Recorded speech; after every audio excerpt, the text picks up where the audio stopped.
A, मतदान भएको दोस्रो दिन आज अधिकांश ठाउँमा मतगणना व्यापक रूपमा चलिरहेको छ। केही स्थानको मत परिणाम पनि सार्वजनिक भइसकेको छ।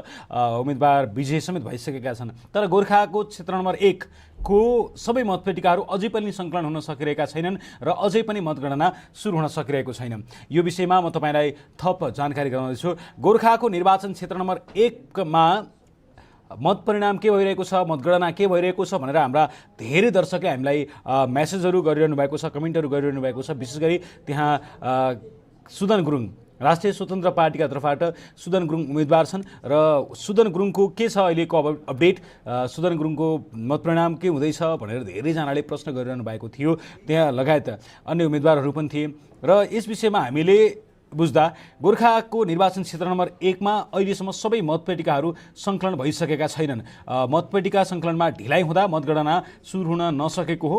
उत्तरी गोर्खाको चुम्नरुवी गाउँपालिकाका सबै मतदान केन्द्रबाट अझैसम्म पनि मतपेटिका जिल्ला सदरमुकामसम्म पुर्याउन सकिएको छैन। सोही कारणले गर्दा मतगणना अझै पनि गोर्खा क्षेत्र नम्बर 1 को मतगणना अझै सुरु भएको छैन। चुम्नरुवी गाउँपालिकामा 23 वटा मतदान केन्द्र छन्। ती मतकेन्द्रका मतपेटिका शुक्रबार नेपाली सेनाको हेलिकप्टर मार्फत ढुवानी गर्ने तयारी गरिएको थियो। तर खराब मौसमको कारण सबै ठाउँका मतपेटिका ल्याउन नसकिएको गोर्खाका प्रमुख जिल्लाधिकारी तुलसी श्रेष्ठले जानकारी दिएका छन्।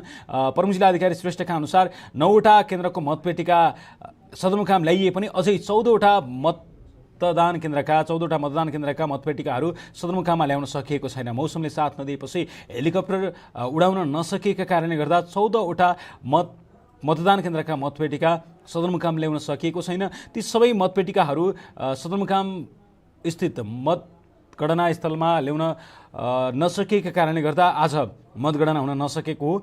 नाङ्गु, पोखे र श्रीदिवासका मतदान केन्द्रबाट मतपेटिका सङ्कलन हुन बाँकी रहेको श्रेष्ठले जानकारी दिएका छन्। हेलिकप्टर स्ट्यान्ड बाई राखिएको र भोलि अर्थात् शनिबार मौसम सफा भएमा हेलिकप्टर पठाएर बिहानै त्यहाँबाट मतपेटिका ल्याएर गोर्खामा बुझबुझार्थ गरिसके पछाडि सर्वदलीय बैठक सकेर मतगणना सुरु हुने प्रमुख जिल्लाधिकारी श्रेष्ठले जानकारी दिएका छन्।